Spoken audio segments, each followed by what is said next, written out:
Sometimes, in order to figure out where we are heading, we must go back to where we began. 1991. The United States Operation Desert Storm forced Iraq soldiers out of Kuwait. Mikhail Gorbachev resigns as president of the Soviet Union, and the Soviet Union officially ceases to exist. Disney's Beauty and the Beast was released along with James Cameron's Terminator 2: Judgment Day. And Mark Wahlberg, then known as Marky Mark, was leading the white teen on the outside, black man on the inside revolution with his hit song, Good Vibrations. While all this was going on in the world, something historic was happening in Southwest Florida. The former Florida Board of Regents formally recommended in January 1991 the development of Florida's 10th state university to be located in Southwest Florida, and in May 1991, then-Governor Lawton Chiles signed the legislation authorizing the new university.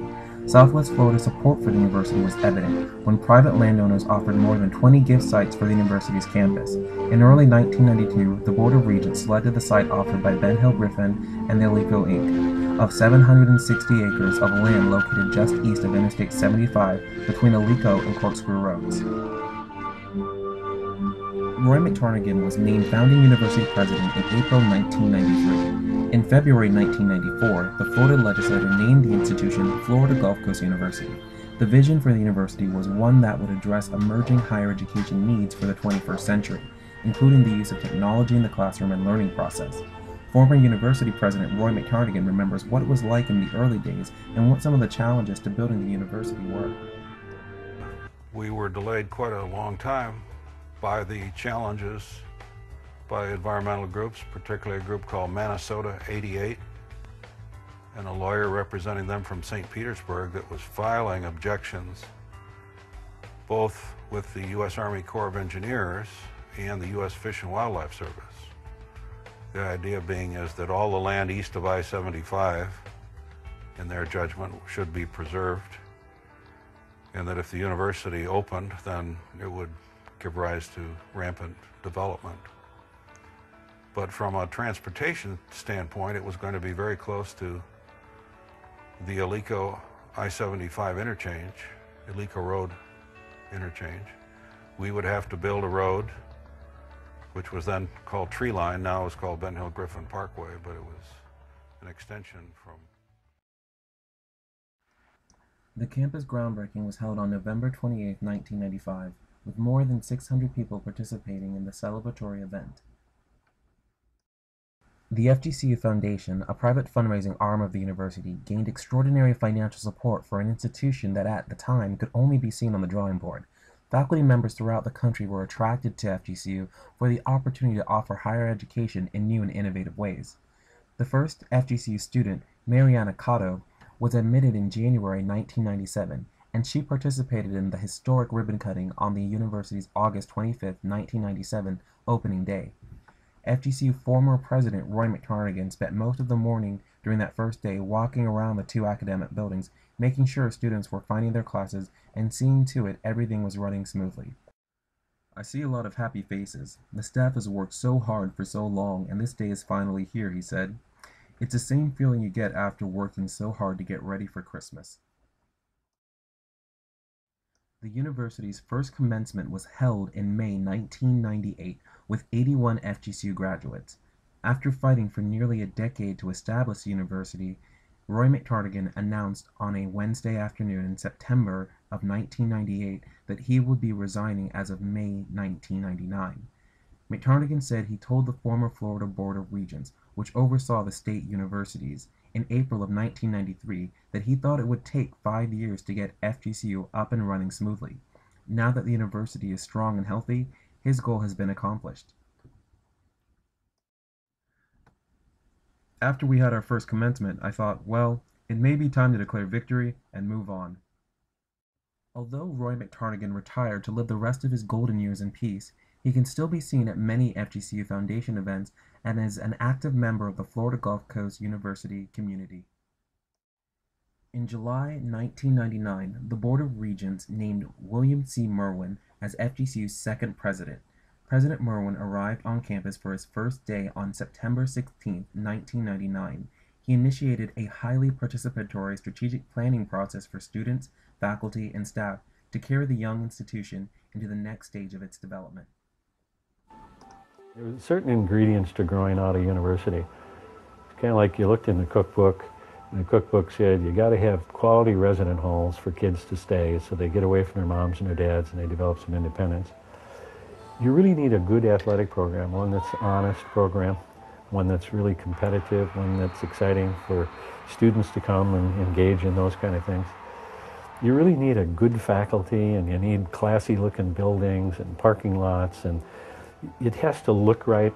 It's a little like marketing a mall, or it's marketing almost anything. You got to have the pieces to it. In the 21st century, there's a lot more glitz that's involved in a university than there was when I was going to school in the 60s. Those were pretty sterile places. They were brick walls that looked like prisons, and you know, the inside was that way, and professors stood at the front of the room and lectured all day long. And our classrooms are modern, they've got technology, we've got smart classrooms all over the place. Kids bring in their laptops and plug them into their desk, you know, and get up on the net, and that's just commonplace. So we needed some of those kind of, if you will, attributes of qualities to be able to attract people. During the years of Dr. Merwin's presidency, Florida Gulf Coast University saw growth in enrollment from roughly 3,000 to 8,000 students.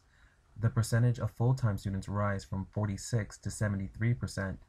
The annual operating budget rise from $52 million to $110 million, and the number of campus buildings go up from 24 to 71 facilities.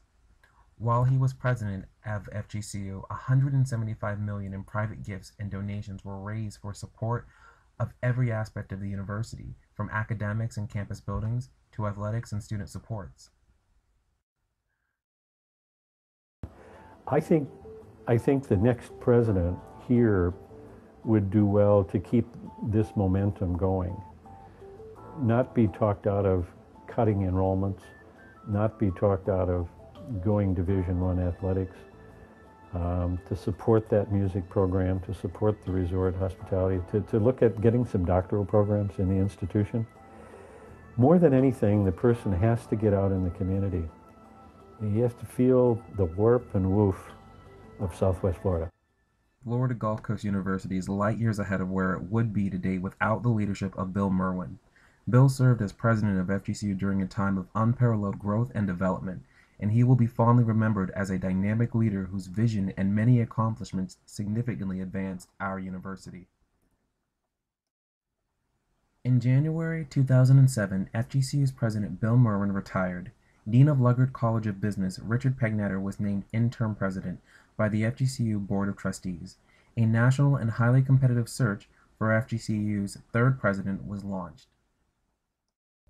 The most important quality or characteristic for the next president will be someone who is able to understand and work with the environment that's been created at Florida Gulf Coast University.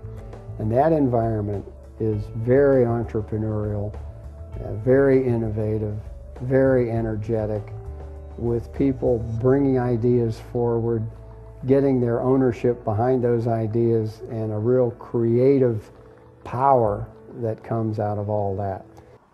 On the university's 10th anniversary of its opening day, August 25, 2007, the FGCU Board of Trustees selected Wilson G. Bradshaw to serve as the institution's third president. Well, I'm excited about having him here. It's actually not so bad to have someone with the background he does. Seems like a nice guy. He has a lot of support and he'll do a good job. It's Wilson Bradshaw's first day as the president of Florida Gulf Coast University. I didn't get any housing on campus because it was too many people. Yeah, but we'll build more dorms. Yes, that's what we're looking halls, for. I'm sorry. I lived in a residence hall, and I was an RA as well. So I know the residence hall life and how important it can be in the education of our students. Bradshaw wants to make sure to keep the best interest of both the current and future Eagles. I think growth will be part of what defines us in the near future. It won't be as rapid, but it will be in looking at ways that we can be more efficient and ways that we can invest more in the success of the students that we already have. And we're looking at some more advanced degrees in education.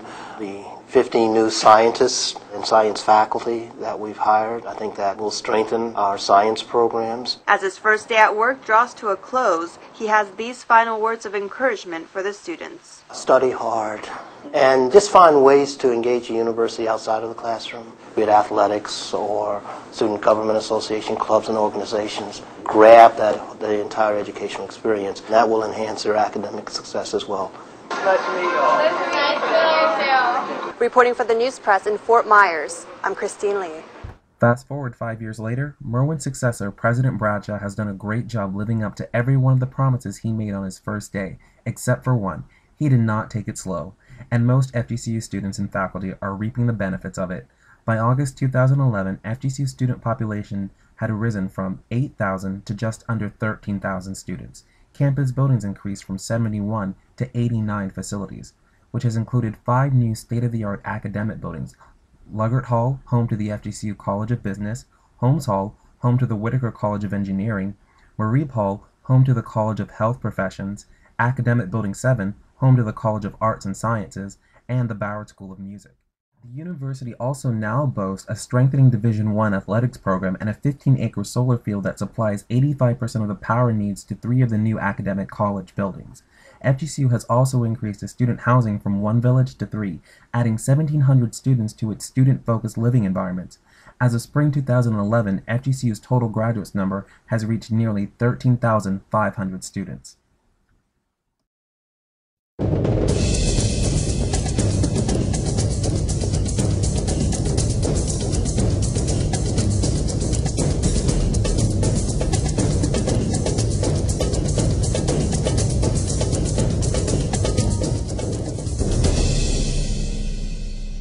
What do we have to offer here at FGCU? Well, everything. Just for starters, FGCU has 51 undergraduate degree programs, 8 colleges and schools, and over 400 faculty members.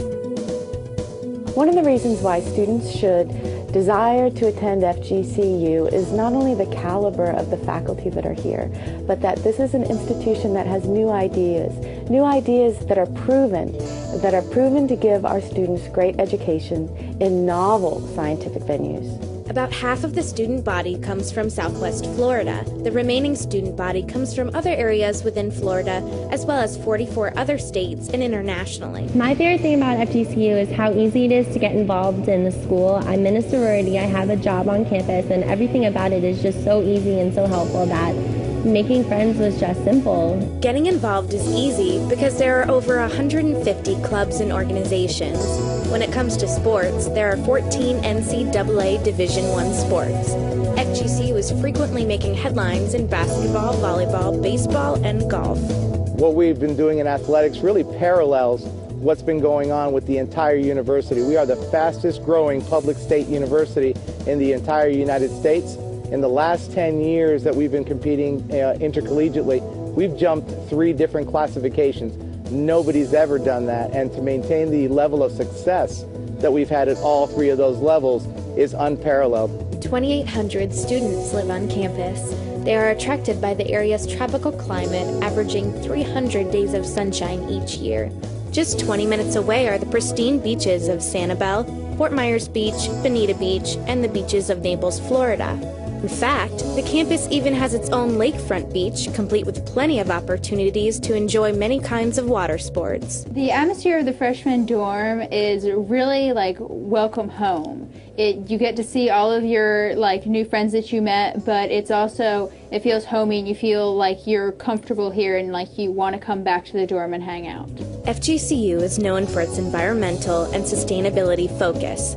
FGCU sits on 760 acres, only half of which will ever be developed, while the rest remains in its natural wetland state. This commitment to being green is obvious with a 15-acre solar field containing over 1,000 solar panels designed to continuously bring eco-friendly electricity to campus. One of the great things about being a teacher at FGCU is the campus. Our buildings are all set into these conservation areas. So you can see behind me, we have a stormwater pond.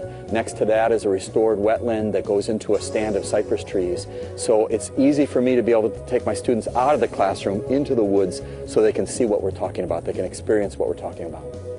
I know FGCU will prepare me for the future and to shoot for the stars, because just with all the professors here, everything that they're providing you, the new and world-renowned technology here, you can't help but be prepared when you come to FGCU. So what does FGCU have to offer?